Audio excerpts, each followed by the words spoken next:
Welcome to The Explainer. Today, we're jumping right into a wild, honestly, kind of terrifying thought experiment. We're looking at the research of Associate Professor Dr. Afisavad Sirivadonravchara. He poses a really fascinating question. What happens to our hyper-connected modern world if the ultimate global language just vanishes? We're going to break down the immediate chaos, the insane tech evolution, and the real human cost of this scenario. Let's start with a massive number, 1.5 billion. That's the combined population of over 50 countries that officially recognize English as their national language today. It is, without a doubt, the undisputed lingua franca of international trade, aviation, pop culture, you name it. Basically, English is the operating system of our globalized world. Now, the whole crux of our journey today hinges on this wild scenario. What if that operating system just completely crashed forever? What if this ultimate lingua franca vanished without a single trace overnight? Imagine waking up tomorrow and literally no one can speak, read, or even understand a word of English. How do we trade? How do we govern? How do we even connect with each other? Section 1. Global Systems Shut Down. Day 1 Fallout. Okay, so without English, the US and the UK become massive losers literally overnight, suffering absolutely catastrophic losses in commercial competitiveness. On the flip side, countries like China, India, and Germany, they'd emerge as huge winners. Take China, for example. They could easily drive American companies completely out of emerging markets like Indonesia. By building new cloud computing hubs and training local engineers entirely in Indonesian or Mandarin, China monopolizes that massive tech infrastructure. The US would be totally locked out. I mean, they wouldn't even be able to read the data security plans. And get this, roughly 85% of all internet emails right now are in English. When you really think about that, you realize how incredibly lonely native English speakers are going to feel online. The vast majority of the global digital conversation would instantly become this unreadable, untranslatable void for them. Plus, this breakdown goes way beyond our inboxes. We're talking about millions of R&D hours entirely wasted. Take highly specialized fields, like pre-performance simulation for aircraft noise prediction. Retuning that specific research without English could take an estimated 800 years. And on a more everyday level, international tourism would just completely devolve. Travelers wouldn't be able to ask for directions or read menus. We'd basically be reduced to pointing at numeric prices and symbols, essentially acting like cavemen valiantly seeking grizzly bears just to buy a cup of coffee. Section 2. The Rise of Alternatives. Filling the Void. So naturally, we'd see an intense battle among the major regional languages: Mandarin, Spanish, Hindi, Urdu, and French. By sheer numbers, they are the obvious contenders. But here's the catch. None of them currently have the high proficiency user base outside their native communities that's actually required to easily replace English globally.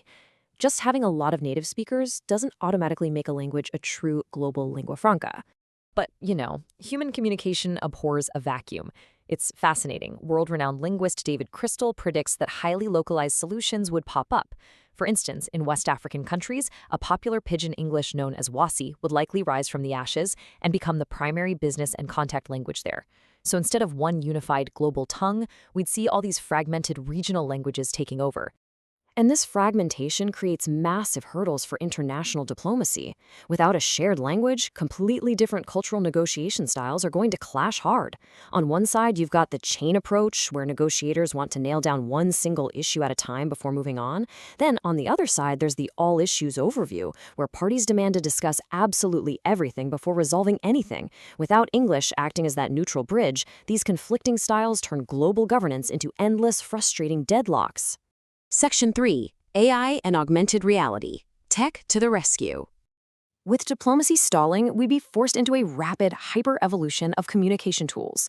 The old way of using human interpreters would just be way too slow. We'd have to transition to instantaneous offline AI translation. Imagine earpieces powered by local data hubs that translate languages in real time right into your ears without even needing an internet connection. But the tech would push us even further. We'd actually shift from a verbal society to what researchers call a visual thinking universe. Drawing, gestures, and postures would totally replace typing. Augmented reality glasses would replace our headphones. Instead of fumbling for the right translated words, users would manipulate 3D objects, figures, and atoms right in the air to conduct digital dialogues. It's literally a sci-fi hologram reality, all brought to life by our desperate need to just communicate. Section 4. Culture, Identity, and Connection. The human cost. But technology really can't solve everything, which brings us to a really powerful concept, epistemic injustice. It's defined as the wrongful exclusion of certain people from knowing and being known. If English vanishes, native speakers are suddenly locked inside a biogeographic black box, meaning their rich academic history, their literature, their cultural ideas. It's all completely isolated and severed from the rest of humanity. Cultural anthropologist Richard A. Hudson warns us about this specific tragedy. He states, by erosion of English, it would be eroding the direct television communication between the beauty of the world and millions of youths across the globe. Losing a global language isn't just about losing business deals. It literally severs a vital, protective tether that currently unites global youth culture and our shared human experiences. And business leaders are echoing this exact same dread.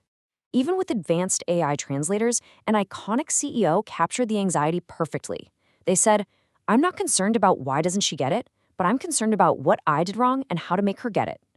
Relying purely on AI translations strips away the irreplaceable nuance, the empathy, and the personal intent that's absolutely required in both corporate and personal communication.